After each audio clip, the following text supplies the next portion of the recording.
आप लोग जब भी भगवान भोलेनाथ के मंदिर में जाते होंगे तो सबसे आगे अगर कोई मिलता है तो कौन है? जोर से बोलो, आओ थोड़ा साउंड बढ़ाओ अपना। नंदी बाबा। अच्छा, नंदी बाबा कौन है? कभी आपने इसका पता लगाने का प्रयास किया? नहीं किया। आखिर नंदी बाबा ही इतने प्रिय गण क्यों है भगवान शिव के? भगवान शिव के तो कई गण हैं, आखिर काल भैरव भी उन्हीं के गण हैं। आखिर नंदी ही इतने प्रिय क्यों हैं कि वो सतत और निरंतर भगवान को निहारते रहते हैं सामने बैठे बैठे बैठे बैठे। आखिर इसका कारण क्या है? ये नंदी कौन है? जानते नहीं जानते? आपने सुना कथा कि कभी नंदी के बारे में नहीं सुना? नंदी के माता पिता कौन है? कहां से इनका जन्म हुआ? क्यों भाई, हम आपसे निवेदन करें, नंदीश्वर की कथा आपको सुनाए कि भगवान नंदीश्वर का जन्म कैसे हुआ और भगवान शिव के इतने समीप कैसे पहुंच गए, आपकी भाषा में इतने सन्निकट, इतने क्लोज कैसे हो गए कि जिनको बगैर देखे शंकर जी नहीं रह पाते और जो शंकर जी को देखकर नहीं रह पाते हैं, ऐसे कौन? बोले हमारे नंदीश्वर भगवान। तो नंदीश्वर अपनी कथा स्वयं सनत कुमार जी को सुनाते हैं। क्या कहते हैं? देखो भाई, कहते हैं हमारे पिता का नाम था सिलाद मुनि और मेरे पिता ने पितरों का उद्धार करने के लिए महाराज कठोर तप किया, यानी तपस्या किया, भजन किया। हम हमारे आपकी तरह नहीं करते हैं।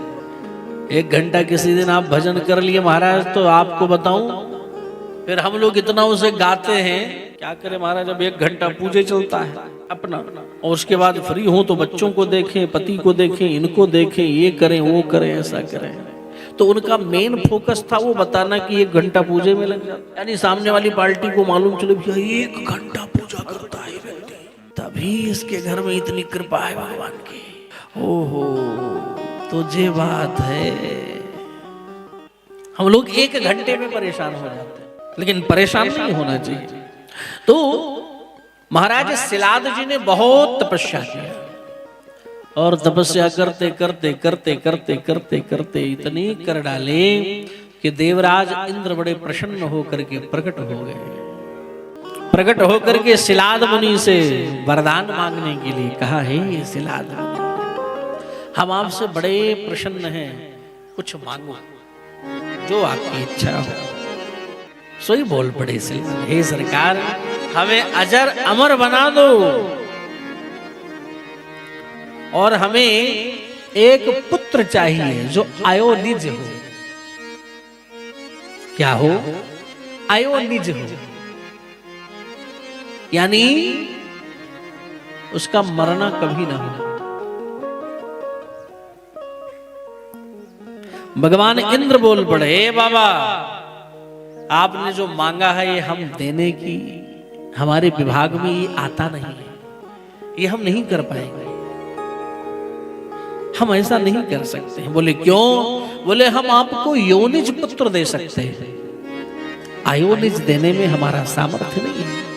अच्छा, तो क्या करें महाराज, हमारा मार्ग तो प्रशस्त करें। सोई बोल पड़े, देखो भाई, अगर आपको अयोनिज पुत्र चाहिए मेरी मैया, तो आप भगवान शिव की आराधना करो। अगर शिव की कृपा हो गई तो फिर कोई बात असंभव है ही नहीं। फिर क्या है महाराज, सिलाद जी ने दिव्य 1 सहस्त्र वर्ष तक तपस्या किया, यानी सहस्त्र मतलब 1000 वर्ष तक बैठकर तपस्या की। इतनी आराधना की कि हड्डी का ढांचा मात्र बचा शरीर में और कुछ नहीं बचा, इतने ऐसे। और ये मैं नहीं कह रहा हूं। बोले फिर यही परिस्थिति महाराज मनु की जब हो गई थी नैमिषारण्य में तपस्या करते करते, और जब भगवान प्रकट हुए थे तब वरदान दिए थे, वही परिस्थिति महाराज सिलाद की भी हो गई है।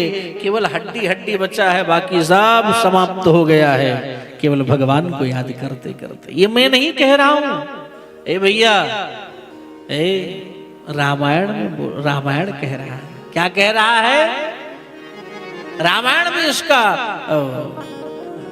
हमारे पूज्यपाद गोस्वामी जी महाराज ने बड़ा अद्भुत वर्णन किया है। क्या कहा है? अस्त्र मात्र होए रहे शरीरा, अस्त्र मात्र होए रहे शरीरा, अस्त्र मात्र होए रहे शरीरा, अस्त्र मात्र होए रहे शरीरा। तदपि मनाग मन ही नहीं पीरा, तदपि मनाग मन नहीं पीरा, तदपि मनाग मन ही नहीं पीरा, तदपि मनाग मन नहीं पीरा। मांग मांगो वर भय न भवानी, मांग मांगू है पर न भवानी, परम गंभीर कृपा मृत जानी, परम गंभीर कृपा मृत जानी। क्या कह रहे हैं कि अस्त्र मात्र हुए रहे शरीरा, शरीर में कुछ नहीं बचा, बचा क्या? केवल हड्डी हड्डी। तदपि मनांग मन ही नहीं पीरा,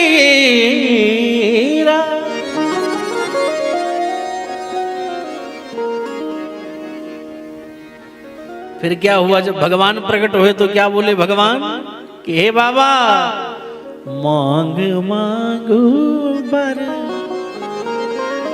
भय न भवानी। भगवान बोल रहे हैं वरदान मांगो, वरद मांगो महाराज, आपकी तपस्या से हम अत्यंत प्रसन्न हो चुके हैं। मांगो मांगो मांगो मांगो। क्या अद्भुत! अपनी कृपालुता का परिचय हमारे प्रभु देते हैं। अच्छा, पहले सतयुग में हड्डियों में भी प्राण रहता था। हाँ, जो साधु संत लोग तपस्या करते थे केवल हड्डी है, उसमें भी प्राण रहता है भैया।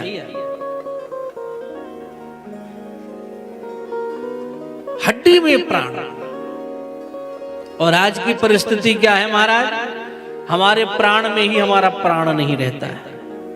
हाँ, हमारे संपूर्ण शरीर में ही प्राण नहीं रहता। छोटा सा दर्द हाथ में हुआ, अरे महाराज बड़ा संभव है, जीना बड़ा मुश्किल हो गया है, क्या होगा?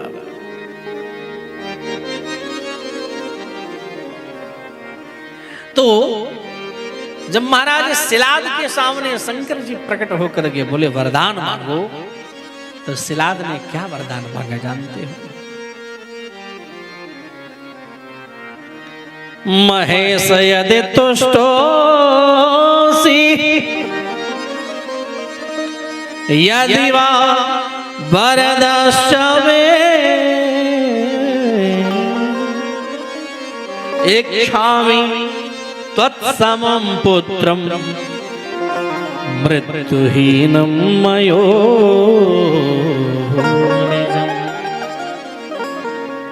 हे भोलेनाथ महादेव, हे विश्वनाथ, हे महाकाल, हे परली वैद्यनाथ, यदि आप हमारे ऊपर प्रसन्न हो, महेश यदि तुष्टोसी यदि वा वरदश्च मे, तो मैं यही वरदान मांगता हूं। क्या? आपके समान ही मैं पुत्र चाहता हूं, आप जैसा पुत्र चाहता हूं। तो भगवान शिव को वही घटना आई जो राम जी ने कहा था महाराज मनु जी से। मनु ने यही कहा था, मैं आप जैसा क्या चाहते हो महाराज मनु? तो महाराज मनु ने कहा कि चाहव तुम्हारा समान सुत, प्रभु सन कमन दुरा, जैसा मैं बेटा चाहता हूं। तो राम भगवान ने कहा अपने जैसा खोजने कहाँ जाएंगे, आप ही जब अयोध्या के राजा बनेंगे तो हम स्वयं आपके बेटा बन करके आएंगे। तो भगवान शंकर भी यही कह रहे हैं कि महाराज शिलाद कह रहे हैं कि अब अपने आप जैसा पुत्र चाहता हूं। तो भगवान शंकर यही कह रहे हैं क्या कि अपने जैसा खोजने अब हम कहां जाएं कि जो हमारे जैसा हो।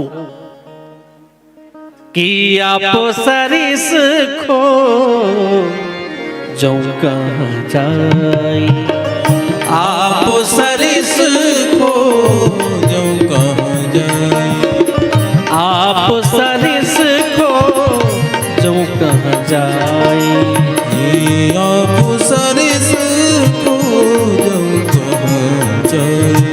नृपत बताया हो मैं आई, त्रिपुत बताए हो मैं आई, नृपत बताया हो मैं आई, त्रिपुत बताए हो मैं आई। आप सरिस खो जो कहां जाए, आप सरिस खो जो तह जाए, खो जो तह जाए, खो जो तह जाए।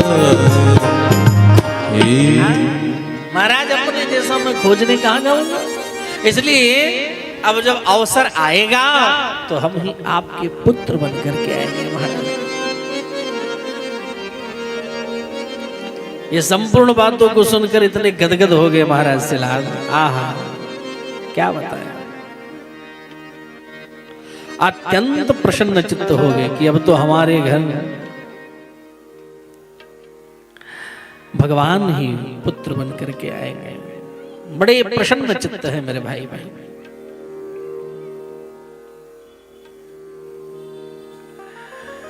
भगवान शंकर कह रहे हैं कि अब आप सरिस खोजो कहा जाएंगे, मैं ही आपका बेटा बन करके जब समय मिलेगा तुम आए।